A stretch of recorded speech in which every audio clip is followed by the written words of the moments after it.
These are really pretty.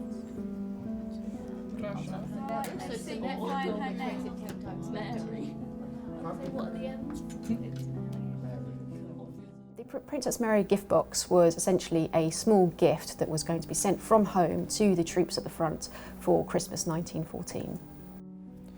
The Princess Mary gift box is one of the key objects that we use at the museum because it can tell lots of stories, lots of narratives about the First World War.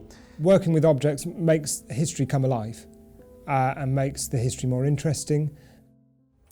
The basic idea behind the Princess Mary gift box was really just a morale boost. I think everyone at home was keen just to try and do their bit for the troops at the front. So the idea of providing them with, albeit a small gift at Christmas, was something I think lots of people could get behind because it was important to them to show their appreciation to the people who were fighting. Princess Mary was the only daughter of King George V and Queen Mary, and she was actually only 17 years old at the time. And like many people at home, she was very keen to offer something to the troops at the front. Originally, she hoped to pay out of her own allowance, effectively, a gift for all the soldiers and sailors who were serving at Christmas 1914. But her sort of superiors and people around her felt that that wasn't appropriate, and actually it was probably quite impractical. So it was decided that a fund in her name and for people to donate money so that this little gift could be created and then sent to the front.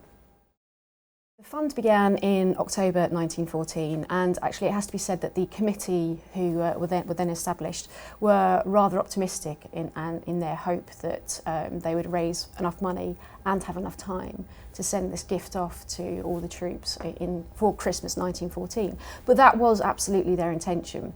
As time went on, they realised this was perhaps not quite so realistic, and they started to devise different categories of people of the recipients. They also had to appeal to various different firms to actually provide the raw materials for this brass box. And so eventually it came to be that the Princess Mary gift box wasn't sent to some people until as late as 1919. The original idea for the contents of the box was to have 1 ounce of tobacco, a pipe, 20 cigarettes and a tinder lighter, as well as a Christmas card and a photo of Princess Mary. Of course, at this point, the vast majority of people were smokers, so providing them with tobacco was a sort of a sensible Christmas present.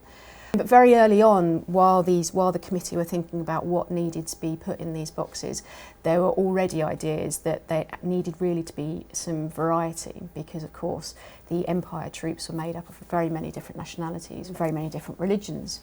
So a sort of subcommittee was formed. For instance, the India committee was formed to consider what content should go to the Indian Army. So the Gurkhas in the Indian Army would receive exactly the same contents as the British soldiers.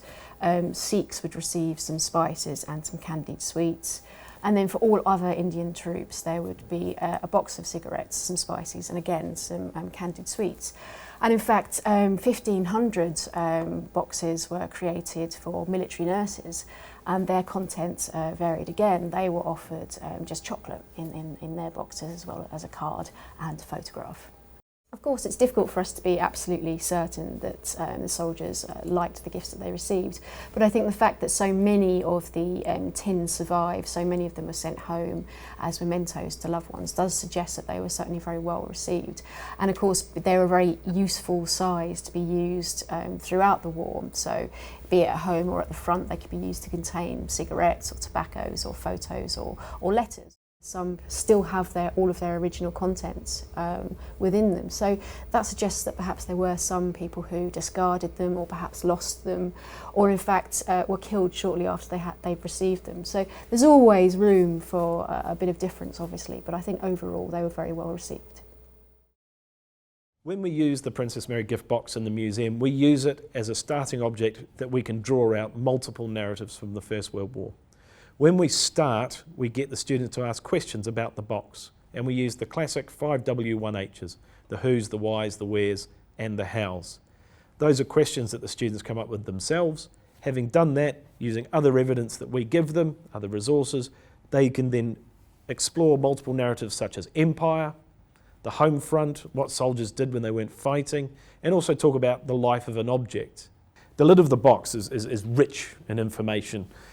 There are multiple narratives, but two that you can draw out very easily are Empire, by looking at the label, Imperium Britannicum, the Royal Navy ships at the bottom. You can also draw out the Allies, who was fighting against the Triple Alliance. So around the outside, you've got the names of the countries who were fighting alongside Britain in Christmas 1914. One question that does come up a lot is what countries are missing, and also what countries are surprising, because you find Japan on this. And by finding Japan on that, you get an interesting response from the students, because they often reference Japan from the Second World War. The box in its basic form was mainly smoking paraphernalia, and when you look at the images from the time, you see a lot of men smoking either pipes or cigarettes. We use that as a way of talking about what soldiers did when they weren't fighting. War is sort of 10% terror, 90% boredom, and there are a lot of stories of men sitting around waiting for things to happen. Smoking was a shared experience. It was something you could do with your friends. You could also trade the cigarettes. The extension activities that we would use with the Princess Mary gift box involves objects and photographs. The object that fits really well, is a really strong object to associate this with, is the shell casing. The shell casing takes on many different stories. You've got the home front, these things being sent back as souvenirs. You've got the munitions crisis. There's a lot of stuff that you can draw out of the shell casing, and it's a direct link to this because of the materials that are made out of it. Discussions about what was more important, these for the troops or shell casings for the big guns. My name's Ed Lewis. I'm a history teacher at Mildenhall College Academy in Mildenhall in Suffolk. I've been teaching in Mildenhall for about 15 years now.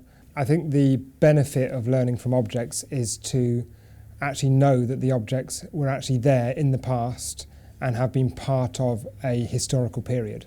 And for the children, I think that really makes an interest that they can hold on to something and say, wow, look at this was actually part of history. And it's not just a bookwork or something that the teacher has made up, that it's actually proper, real history. And then you can build your questions and your lessons from those artefacts.